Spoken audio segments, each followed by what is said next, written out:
The police did make 7 arrests this morning. That was after 2 vehicles were stopped a few miles from here.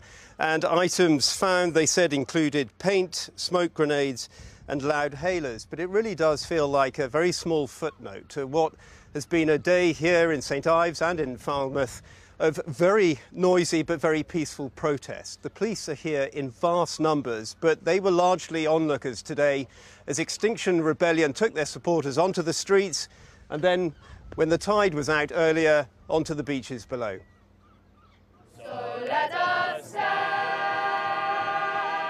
as we face the coming storm, for we love this land. They began with a choir in a field above St Ives.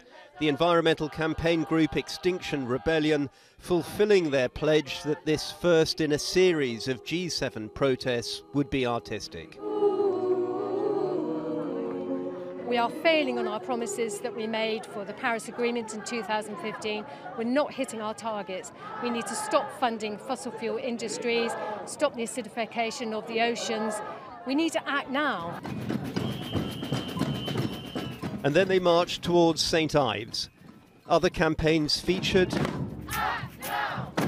but sounding the alarm for climate justice was the central theme.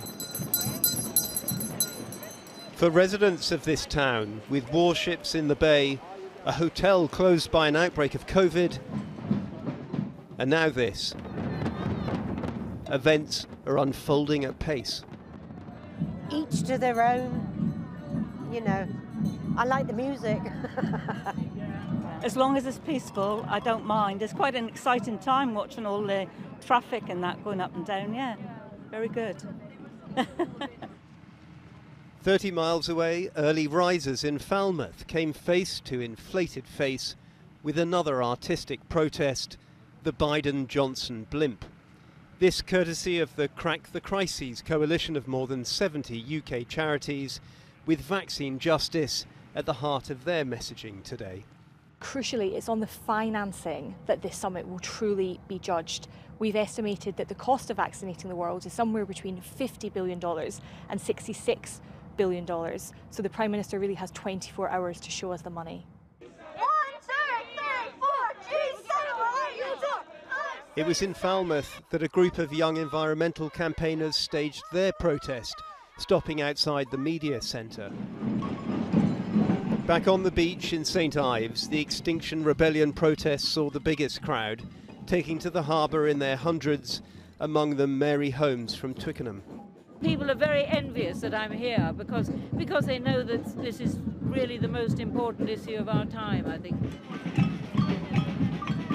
The government has said it is making climate change a central theme to this summit. Yes. Presumably very happy with that? Yes. Yes, I am, but I think we've still got to do more. They are achieving net zero by 2050, but I think it's not enough. We need to also think of regeneration, restoring what we have already on this planet, and also, restoring what we've already destroyed as well. These people have died. Later, doctors and nurses staged a mock inquest, citing the climate crisis among underlying causes for COVID deaths. And so ended a day of peaceful protest, given a dramatic stage, an audience at times with unique vantage points, and the promise of more acts to come.